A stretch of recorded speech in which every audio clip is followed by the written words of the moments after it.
You're a 7-year-old boy playing outside your small Christian village in the Balkans.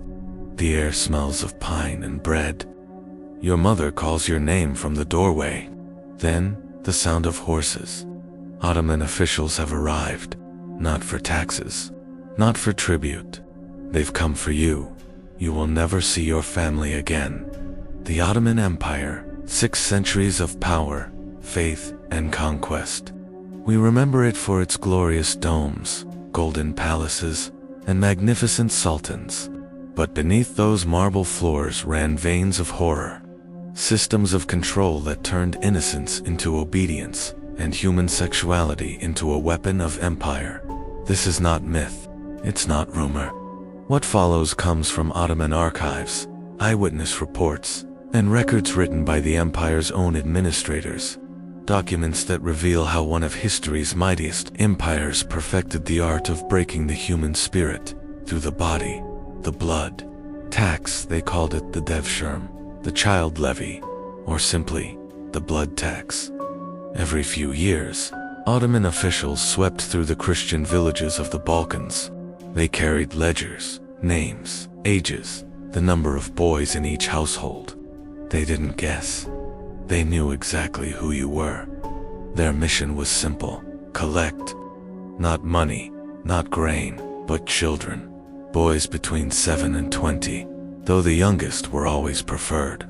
Mothers would hide their sons in wells, under floors, behind walls, but the collectors always found them. Those who resisted were beaten. Those who begged were ignored. To the Ottomans, the screams of parents were just noise, the sound of the empire feeding itself. The selection was efficient and merciless. Each boy was examined: muscles, teeth, posture, even beauty. The most perfect were marked for the palace, the rest for the army. It wasn't a random kidnapping, it was policy. A system that took the empire's enemies' children, erased their identities, and rebuilt them into soldiers, servants, and slaves. The rebirth of obedience. The journey began with a lie. Each boy was told he'd be given an education, food, and a better life. Then came the breaking. They were forced to march 4 days to training centers across Anatolia and Constantinople. Those who cried for their mothers were whipped until silence became survival. Their Christian names were stripped away. They were forbidden to speak their mother tongue. If they did, the punishment was swift: starvation, lashes, isolation. Within months, they forgot their own names. The Ottomans didn't just conquer bodies, they conquered memory. The boys became blank pages upon which the empire wrote its will. Some were trained for war to become janissaries, the empire's elite soldiers. But others, the most beautiful, the most promising, were taken deeper into the palace, where service meant something far more intimate than obedience. The palace and its secrets inside the Topkapi Palace. Silence ruled. Behind the lattice screens and gilded corridors lay a hidden world where boys became property. They were converted, renamed, retrained, and reassigned to serve the Sultan personally. Some became attendants, others entertainers, and a few were prepared for duties never written in official orders. These weren't rumors whispered by enemies, they were recorded by Ottoman scribes themselves. Conversion was only the beginning. Obedience required transformation: physical, emotional, sexual. The process was designed to destroy individuality. No family, no language, no God but the empire, the eunuchs of empire, for the most attractive boys. The path led to the darkest fate: castration. The empire's demand for eunuchs was so great that it became an industry. Most operations were done in Egypt or Ethiopia, places where Islamic law against mutilation could be ignored by using Christian or Jewish surgeons. The process was brutal. Most boys didn't survive. Historical records estimate only 1 in 10 lived through the castration. If 100 boys were taken, 90 died on the floor, their blood buying the empire one obedient survivor. Those who lived were classified by color and origin. African boys called black eunuchs, had their entire genitalia removed. They were placed in the palace harems, trusted around the sultan's wives and concubines. European boys, white eunuchs, usually had only their testicles removed and served in administrative or ceremonial positions. The eunuch was a paradox, a man trusted with power, precisely because he could never create life. He became both indispensable and inhuman in the eyes of his masters. These children, mutilated beyond recognition, often rose to political influence, even commanding armies or advising sultans. But beneath every ornate robe was a scar that testified to an empire's cruelty. The brotherhood of the Janissaries. For those sent to the army, life was no less controlled. The Janissaries were forbidden to marry or form families. Their devotion belonged entirely to the sultan. Sexual relationships between soldiers were not only tolerated, they were institutionalized. The empire created a specialized division known as the Civil Battalion to regulate these interactions. It ensured sexual tensions were channeled into hierarchy, not rebellion. Power flowed through submission, even in love. Those who yielded rose faster. Those who resisted vanished. This wasn't just a military policy, it was social engineering. The empire understood that control over desire was control over loyalty. And in the Ottoman world, loyalty was everything. The dancers of desire, but the empire's appetite for control went beyond soldiers and eunuchs. It extended into entertainment and degradation. Among the most disturbing practices was the cake-eek tradition. Young boys trained to dance for male audiences. They dressed in women's clothes, painted their faces, and performed in taverns and court celebrations. The sight of them sent crowds into frenzy. Foreign visitors described scenes of chaos, men fighting each other for the chance to touch the dancers, glasses smashed, voices hoarse from shouting. Sometimes, people died in the madness. The boys had no protection, no escape. Their beauty was their curse. Their performance ended not when the music stopped, but when someone claimed them. In time, the empire banned cake-eek performances, not from mercy, but because the violence they caused became too public. The damage, however, was already done. An entire culture had learned to see children as spectacle, pleasure, and property. The hidden chambers Tavzan, Oklanith, deepest horror of all, remained hidden. The Tavzan, Oklani, or bunny boys. These were Christian children, taken from Europe, kept in the Sultan's private quarters, unseen by the public, unnamed in official records. They had no status, no rank, no recognition. Their existence was secret, their purpose unspeakable. They existed only for pleasure and silence. No mother ever knew their fate. No letter ever came. They simply vanished, absorbed by the machinery of empire. Even in death, they remained undocumented, their graves unmarked, their names erased. Erasure, as Polistis, was the true genius of Ottoman control, not just to dominate, but to erase, to make people forget they had ever been anything else. A boy taken from a Serbian village might end up in the palace of Constantinople, surrounded by Arabic and Persian tongues, unable to remember the language of his own lullabies. He would kneel in prayer, facing Mecca, whispering words he didn't understand, believing that the God of his captors had chosen him for glory. The empire called this conversion. In truth, it was annihilation, the killing of identity, without spilling blood. The cycle of victims perhaps. The cruelest irony was what happened when these boys grew up. Many returned to their home regions, not as victims, but as recruiters. They walked the same paths their captors once did, pointing out new children to be taken. Just as they had once been chosen, the empire had perfected a system that turned victims into instruments. Trauma became tradition, obedience became identity, and so, the machine kept turning, generation after generation, each boy's suffering feeding the next. The economics of exploitation behind all this cruelty was calculation. The Devshirme wasn't an accident of history, it was economic policy. The boys became soldiers, administrators, lovers, slaves, but above all, resources. The Ottoman bureaucracy tracked them meticulously. Their origins, conversions, assignments, all entered into ledgers. Every body had a value, every child, a function. It was an empire that measured humanity in numbers, obedience in scars, and loyalty in silence. The empire of silence for the mothers who lost their sons. There was nothing left but waiting. Years passed, then decades. No news, no return. Some families believed their children still lived, changed, but alive. They would light candles on feast days, whisper prayers into the wind. But the empire didn't deal in hope. It dealt in permanence, and once you entered its system, you never came back. This was the Ottoman Empire, glorious in marble, monstrous in memory, an empire that understood what few others did. To rule the body is to rule the soul, and for 600 years, it ruled both with precision, with cruelty, and with absolute silence. The palace of Topkapi still stands, glittering under the morning sun, its golden domes catching the light of a world that has long forgotten the cries that once echoed within.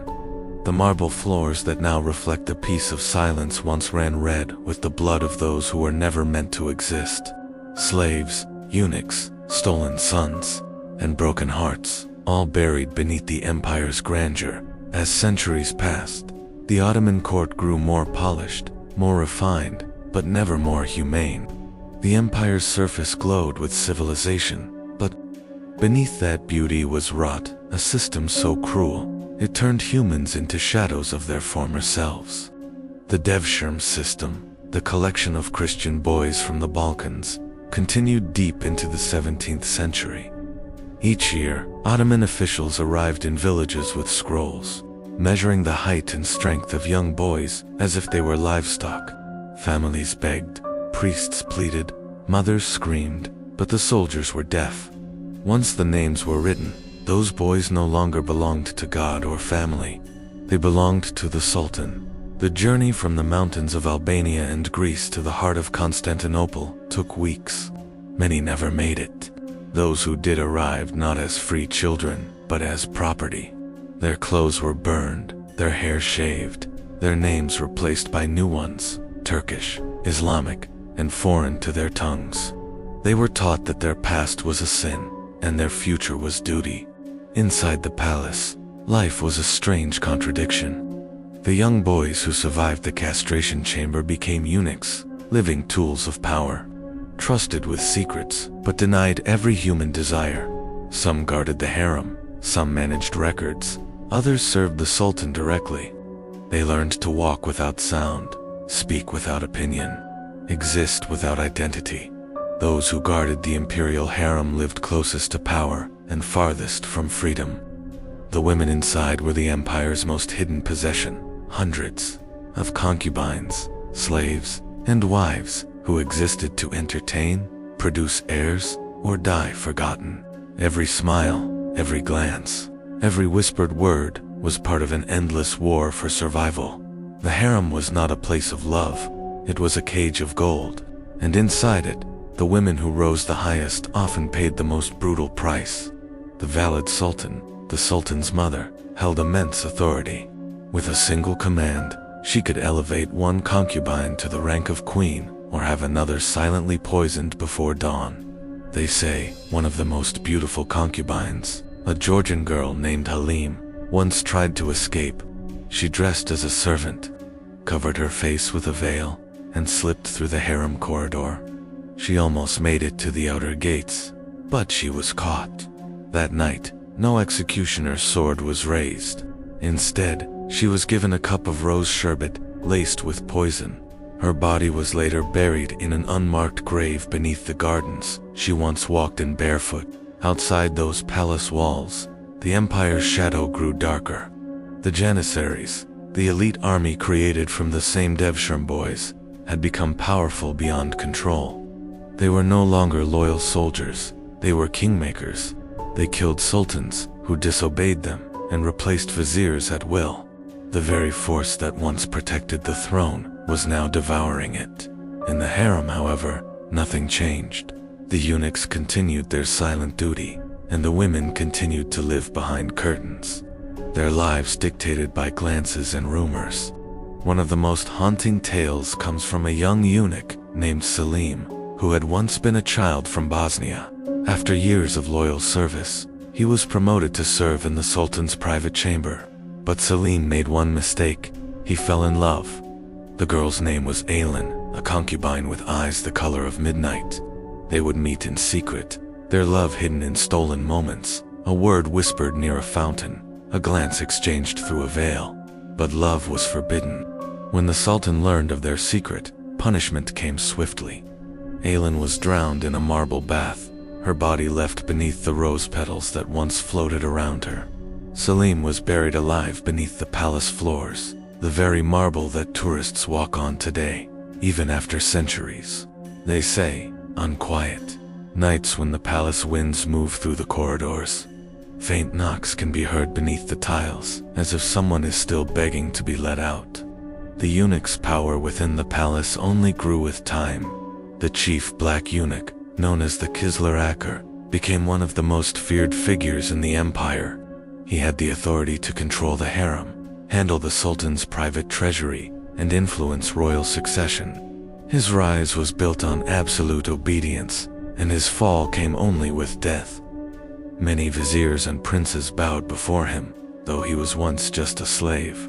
Yet despite all that power, he remained a prisoner of his own mutilation, powerful, but never whole. By the 18th century, Europe had begun to change.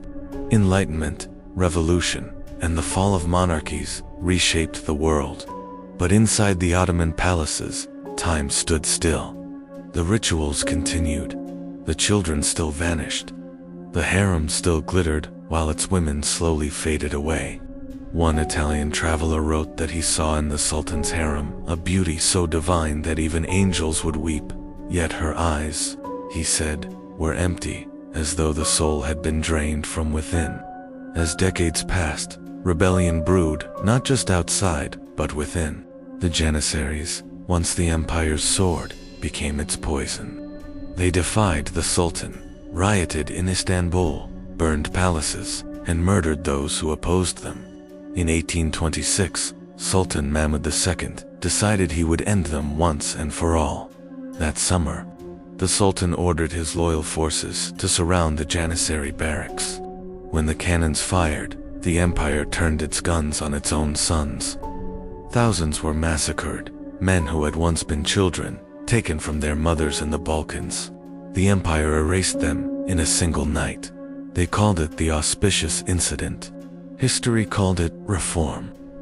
But it was really just another burial, another silencing of voices that never got to speak.